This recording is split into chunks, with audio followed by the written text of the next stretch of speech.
Bonjour à tous, dernier épisode de Demain nous appartient. Notre actualité du jour se concentrera sur Demain nous appartient, spoiler, Nathan est pourchassé par un assassin sur TF1. Nathan change de direction dans les prochains épisodes de Demain nous appartient, série diffusée du lundi au vendredi à partir de 19h10 sur TF1. Après une longue recherche, il trouve une relation avec Charlotte. Après Aurélie en 2018, Nathan bannit le destin et met fin aux relations ratées dans Demain nous appartient sur TF1. En effet, dans les épisodes suivants, il retrouve la jeune femme aux cheveux bleus dans le bus. Elle a remarqué l'enthousiasme du jeune homme à la retrouver et n'a pas été intimidée par l'élan d'énergie affiché. Ils passent ensemble un moment de calme, une promenade qui n'est que le début de leur aventure. Lors de leur première promenade, lors d'un échange de numéros de téléphone, la jeune fille a révélé qu'elle s'appelait Charlotte. Cependant, le fait qu'il s'agisse d'une brève hésitation suscite des doutes. En fait, elle aurait pu s'appeler Valentine et non Charlotte. Quoi qu'il en soit, Charlotte a accepté un deuxième rendez-vous avec le serveur du Spoon, même sous la pluie. Assis sur l'herbe, tenant un parapluie, Nathan marmonna quelques phrases indifférentes, conservant toujours sa personnalité hésitante et idiote. Cependant, le jeune homme a réussi à dire à la jeune fille aux cheveux bleus qu'il l'aimait vraiment.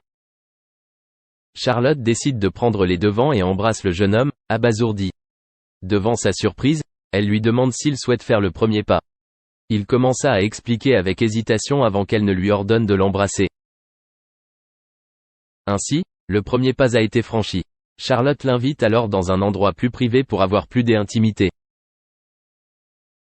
Toutefois, dans les prochains épisodes, les choses ne sont pas forcément roses pour Nathan car la police va intervenir dans sa vie privée.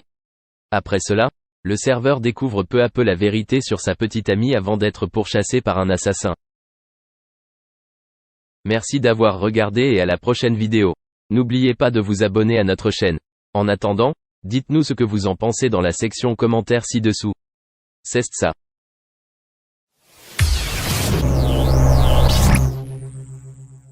À l'origine des Restos du Cœur se trouve un humoriste, Michel Collaucci, dit Coluche.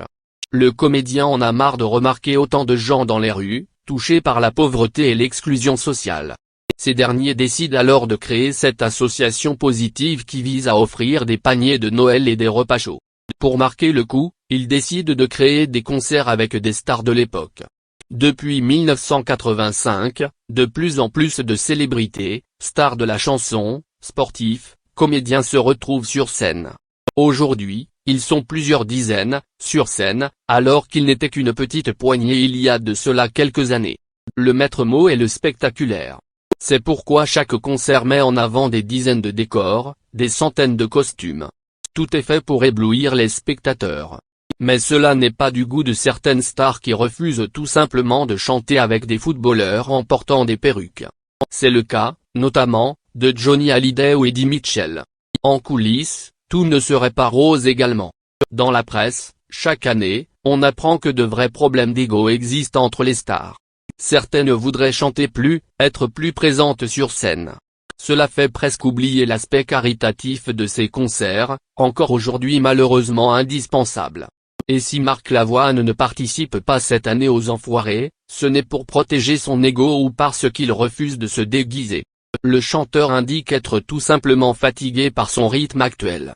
Comme beaucoup d'autres, son emploi du temps l'empêche de se rendre aux côtés de ses amis pour chanter. L'année dernière déjà, l'artiste n'avait pas participé au concert télévisé des Enfoirés.